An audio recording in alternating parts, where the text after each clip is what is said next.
এইবিধ গছৰ পাতে আপোনালোকৰ ছালখন 60 বছৰতো 30 বছৰীয়া যেন কৰি ৰাখিব। মুখৰ পৰা ক'লা দাগ, বলি ৰেখা, বয়সৰ ছাপ, পিম্পলৰ দাগ, খজুৱতি এই সকলোবোৰ সমস্যা দূৰ কৰি আপোনালোকৰ ছালখন দুগুণে বগা, উজ্জ্বল আৰু গ্ল' কৰিবলৈ সহায় কৰিব। হাই ফ্ৰেণ্ডছ, আপোনালোক সকলোকে মোৰ অসমীয়া সঁচাত চেনেলৰ নতুন এটা ভিডিঅ'ৰ মাজলৈ স্বাগতম জনাইছোঁ। আজি মই আপোনালোকলৈ লৈ আহিছোঁ মধুৰিআমৰ পাতৰ আমাৰ স্কিনৰ কাৰণে ভাল খুব বঢ়িয়া দুটা স্কিন কেয়াৰ ৰেমেডি। যদি আপোনালোকৰ স্কিনখন ক'লা পৰি গৈছে, স্কিনখনৰ উজ্জ্বলতা নোহোৱা হৈ গৈছে, কম বয়সতে স্কিনখন সুতুৰা পৰি গৈছে, কোচ খাই গৈছে বা আপোনালোকৰ স্কিনত পিম্পলৰ সমস্যা আহিছে, এই সকলোবোৰ সমস্যা দূৰ কৰিবলৈ আজিৰ এই মধুৰিআমৰ পাতৰ ৰেমেডি দুটাই বহুত বেছিকৈ সহায় কৰিব। এতিয়া মই আপোনালোকক মধুৰিআমৰ পাতেৰে দুটা খুব বঢ়িয়া ৰেমেডি তৈয়াৰ কৰি দেখুৱাম আৰু দেখুৱাৰ আগতে আপোনালোকলৈ এটা ৰিকুৱেষ্ট আছিলে, আপোনালোকে যদি আজিৰ মোৰ এই ভিডিঅ'টো ভাল পায় ভিডিঅ'টোত এটা লাইক কৰি দিব আৰু এতিয়ালৈকে যদি মোৰ অসমীয়া সঁচাই চেনেলটো আপোনালোকে ছাবস্ক্ৰাইব কৰি লোৱাই নাই তেতিয়াহ'লে সোনকালে ছাবস্ক্ৰাইব কৰি ল'ব আৰু ওচৰতে থকা বেল আইকনটো আপোনালোকে প্ৰেছ কৰি দিব। তেতিয়া মোৰ আহিবলগীয়া সকলোবোৰ ভিডিঅ' নটিফিকেশ্যন আপোনালোকলৈ সোনকালে যাব আৰু সোনকালে মোৰ ভিডিঅ'বোৰ আপোনালোকে চাবলৈ পাব।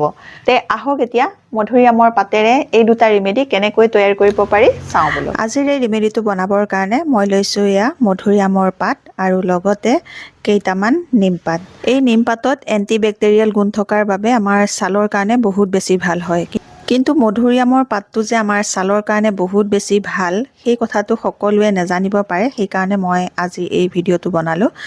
এই মধুৰিআমৰ পাতটো আমাৰ ছালত কেনেধৰণে ব্যৱহাৰ কৰিব লাগে এতিয়া মই আপোনালোকক সেইটো দেখুৱাম। প্ৰথমতে নিমপাতকেইটা ছিগি ল'লোঁ, তাৰপাছত এতিয়া এখিলাকৈ এয়া মধুৰিআমৰ পাতকেইটাও ছিগি লৈছোঁ আৰু মধুৰিআমৰ পাত ল'লোঁ মই 6-7টা মানৰ জোখাৰে। ভালকৈ ধুই ল'লোঁ পাতকেইটা। এতিয়া কেনেধৰণে ব্যৱহাৰ কৰিব লাগে স্কিনত সেইটো দেখুৱাম। প্ৰথমতে পাতকেইটা মই সৰু মিহিকৈ কাটি লৈছোঁ। এই মধুৰিআমৰ পাতত এণ্টি অক্সিডেণ্ট আৰু এণ্টি মাইক্ৰবিয়েল গুণ থকা বাবে ছালৰ বিভিন্ন সমস্যা দূৰ কৰাত বহুত লাভদায়ক হয়। ছালত হোৱা ক'লা দাগ, বলি ৰেখা, সুতুৰা পৰা ছাল, পিম্পল, খজুৱতি দূৰ কৰি আমাৰ ছালখনৰ সৌন্দৰ্য বঢ়াবলৈ বহুত বেছিকৈ এই মধুৰিআমৰ পাতে সহায় কৰে।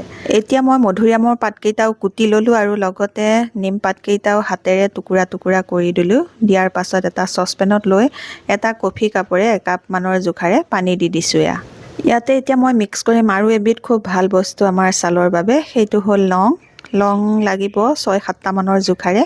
লঙে আমাৰ মুখৰ ক'লা দাগ দূৰ কৰিবলৈও সহায় কৰিব, ছালখন টাইট কৰি ৰাখিবলৈ সহায় কৰিব, স্কিনত হোৱা বলি ৰেখা কমাবলৈও বহুত বেছিকৈ সহায় কৰে। ইয়াৰ পাছতে মই লৈছোঁ এয়া তিচি গুটি, ফ্লেক্সিড বুলিও কয় আৰু সেই তিচি গুটি মই 1 চামুচ মানৰ জোখাৰে লৈছোঁ। এইটো ফ্লিপকাৰ্ট বা এমাজন বা আপোনালোকে গ্ৰ'চাৰী দোকানতো পাই যাব। আৰু সেই গুটিকেইটা মই ভালকৈ ধুই ল'লোঁ। ধুই লোৱাৰ পাছত ইয়াৰ লগতে একেলগে গোটেইখিনি বস্তু মিক্স কৰি দিছোঁ। এই ফ্লেক্সিডটোৱে আমাৰ ছালৰ সৌন্দৰ্য বঢ়াবলৈ, গ্ল' বঢ়াবলৈ আৰু ছালখন টাইট কৰি ৰাখিবলৈ, বলি ৰেখা নপৰিবলৈ বহুত বেছিকৈ সহায় কৰিব। এই গোটেইকেইবিধ বস্তু এতিয়া মই গেছৰ ফ্লেমটো ল' কৰি দি অলপ সময়ৰ কাৰণে উতলাই থাকিম। যেতিয়ালৈকে পানীখিনি আধাতকৈ কমি নাযায়গৈ তেতিয়ালৈকে এইখিনি উতলাই থাকিব লাগিব। গেছৰ ফ্লেমটো ল' কৰি দি 10 মিনিটমান সময় উতলোৱাৰ পাছত আপোনালোকে দেখিবলৈ পাব যে এই পানীখিনি কালাৰটো চাহৰ কালাৰ দৰে হৈ আহিছে আৰু লগতে পানী কমি আহিব আৰু পানীখিনি যেতিয়াই কমি আধাতকৈও কমি যাবগৈ তেতিয়া আপোনালোকে এইখিনি গেছৰ ফ্লেম বন্ধ কৰি নমাই থ'ব। এতিয়া মোৰ এয়া দেখিছেনে পানীখিনি একেবাৰে কমি গ'লগৈ আৰু এতিয়া ঠাণ্ডা হ'বলৈ দিলোঁ। যেতিয়া ঠাণ্ডা হ'ল তাৰ পাছত এতিয়া এই পানীখিনি চেকি লৈছোঁ। চেকি লোৱাৰ পাছত এই পানীখিনি এতিয়া ছালত কেনেধৰণে ব্যৱহাৰ কৰিব লাগে তাৰ নিয়ম দুটা দেখুৱাম মই আপোনালোকক। এতিয়া মই আপোনালোকক কেনেধৰণে ব্যৱহাৰ কৰিব লাগে তাৰ প্ৰথম নিয়মটো দেখুৱাইছোঁ। এতিয়া এটা বাতি ল'লোঁ আৰু তালৈ মই 2 চামুচৰ জোখাৰে ইয়াৰ পৰা পানী লৈ ল'লোঁ। এই গোটেইকেইবিধ বস্তু সিজাই লৈ যিটো পানী পালোঁ সেই পানীটো আমাৰ ছালৰ কাৰণে বহুত বেছি ভাল হয়। ছালৰ সৌন্দৰ্য বঢ়াবলৈ বহুত বেছিকৈ সহায় কৰিব আৰু ব্যৱহাৰ কৰিবৰ কাৰণে এটুকুৰা কপাহ এনেকৈ মই 2-3 মিনিটৰ কাৰণে এই পানীখিনিত তিয়াই ৰাখিলোঁ। এতিয়া তৈয়াৰ হৈ গ'ল ফাৰ্ষ্ট ৰেমেডিটো। এই ৰেমেডিটো কেনেধৰণে ব্যৱহাৰ কৰিব লাগে সেইটো দেখুৱাম।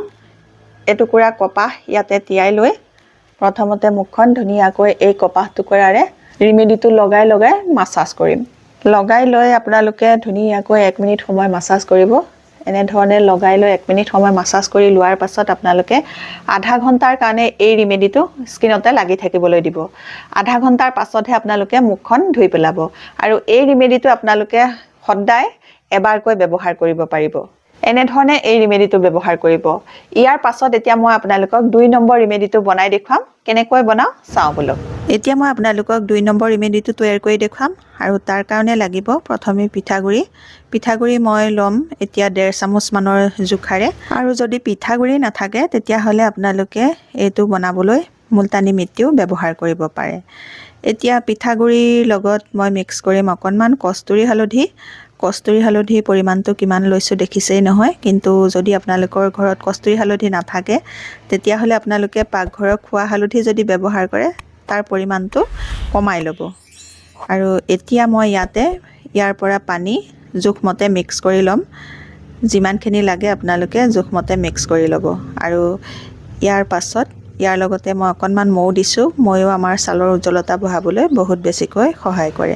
মৌ বেছিকৈ নালাগে 5 পৰা 6 টোপাল মানৰ জোখাৰে মৌ লৈ ভালকৈ মিক্স কৰি ললো মিক্স কৰি লোৱাৰ পাছত এইটো এটা খুব বঢ়িয়া ৰিমেডি তৈয়াৰ হৈ গ'ল আৰু বাকি থাকি যোৱা এই পানীখিনি আপোনালোকে ফ্ৰিজত ৰাখি দিব আৰু ৰেগুলাৰ আপোনালোকে এবাৰকৈ ব্যৱহাৰ কৰিব ছালৰ সৌন্দৰ্য বঢ়াবলৈ বহুত বেছিকৈ সহায় কৰিব এতিয়া 2 নম্বৰ ৰিমেডিটো তৈয়াৰ হৈ গ'ল এই ৰিমেডিটো এতিয়া কেনে ধৰণে ব্যৱহাৰ কৰিব লাগে সেইটো দেখুৱাম প্ৰথমতে এতিয়া ফেস পেকটো পাতলকৈ এটা তৰপ মুখত লগাই লম মই দেখুৱাৰ নিয়মেৰে আপোনালোকে এই ফেস পেকটো ব্যৱহাৰ কৰিব লগাই হোৱাৰ পাছত 3 পৰা 4 মিনিট ধুনীয়াকৈ স্কিনখন মাসাজ কৰিম ইয়াত পিঠাগুৰি আছে এই পিঠাগুৰি আমাৰ স্কিনখনো সাফা কৰিবলৈ সহায় কৰিব আৰু লগতে আমাৰ স্কিনত যিবোৰ ডেড স্কিন সেল আছে সেই ডেড স্কিন সেলবোৰ দূৰ কৰিবলৈ সহায় কৰিব আপোনালোকে এই ফেস পেকটো লগাই 3 পৰা 4 মিনিট খুব ধুনীয়াকৈ স্কিনখন মাসাজ কৰি দিব যাতে স্কিনখন নিমজ হয় স্কিনত থকা ডেড স্কিন সেলবোৰ আঁতৰি যায় আৰু যেতিয়া সেই ডেড স্কিন সেলবোৰ আঁতৰি যাব আপোনালোকৰ স্কিনখনৰ উজ্জ্বলতাও বাঢ়িব আৰু লগতে এনেকৈ মাসাজ কৰি দিলে স্কিনৰ ব্লাড সাৰ্কুলেশনটো বৃদ্ধি পাব আৰু স্কিনত যদি ব্লাড সাৰ্কুলেশনটো বৃদ্ধি হয় তেতিয়া হলে আপোনালোকৰ স্কিনখন টাইট হ'ব স্কিনৰ পৰা বলি ৰেখা বয়সৰ চাপ স্কিন কুছ খাই যোৱা সমস্যাটো কমি আহিব 3-4 মিনিট ভালকৈ মাসাজ কৰি লোৱাৰ পাছত এতিয়া 2 নম্বৰ পলেপটো অকনমান ডাঠকৈ আকৌ এবাৰ লগাই লৈছো 2 নম্বৰ পলেপটো লগাই হোৱাৰ পাছত আপোনালোকে 15 পৰা 20 মিনিটলৈ ৰাখিব 15-20 মিনিট ৰখোৱাৰ পাছত আপোনালোকে ঠাণ্ডা পানীৰে মুখখন ধুই পেলাব আৰু মুখখন ধোৱাৰ পাছত আপোনালোকে অকনমান গোলাপ জল মুখত লগাই ল'ব আৰু গোলাপ জলটো মুখত লগাই লোৱাৰ পাছত আপোনালোকে নিজৰ যিটো ময়শ্চাৰাইজাৰ বা ক্ৰীম লগাই সেই ময়শ্চাৰাইজাৰ বা ক্ৰীম লগাব আৰু দিনত আপোনালোকে সদায় সানস্ক্ৰিন ব্যৱহাৰ কৰিব সানস্ক্ৰিন ব্যৱহাৰ নকৰাকৈ আপোনালোকে ঘৰৰ পৰা বাহিৰলৈ কেতিয়াও ওলাই নাযাব এনে ধৰণে আপোনালোকে স্কিনখনৰ যত্ন ললে স্কিনৰ গ্লো বাঢ়িব স্কিনৰ কলা দাগ দূৰ হ'ব আৰু কম বয়সতে আপোনালোকৰ স্কিনখন কুছ খাই নাযাব 60 বছৰ বয়সলৈকে আপোনালোকৰ ছালখন ডেকা কৰি ৰাখিব পাৰিব এনে ধৰণে আপোনালোকে মধুৰিআমৰ পাত ব্যৱহাৰ কৰি মুখৰ কলা দাগ সানবাৰ্ন টেনিং পিম্পলৰ সমস্যা স্কিন কুছ খাই যোৱা সমস্যা খুতুৰা পৰা সমস্যা সকলোবোৰ দূৰ কৰি আপোনালোকৰ স্কিনখন গ্লো কৰিব পাৰিব আজিৰ এই ভিডিওটো যদি আপোনালোকৰ ভাল লাগিলে তেতিয়া হলে মোৰ ভিডিওটো এটা লাইক কৰি মোৰ চেনেলটো সাবস্ক্ৰাইব কৰি আপোনালোকৰ ফ্ৰেণ্ডৰ লগতে ভিডিওটো শেয়াৰ কৰি দিব নতুন এটা ভিডিও লৈ নতুন বেলেগ টিপছ লৈ আপোনালোকৰ মাজলৈ আকৌ আহি আছো তেতিয়ালৈকে নমস্কাৰ আজিলৈ আহো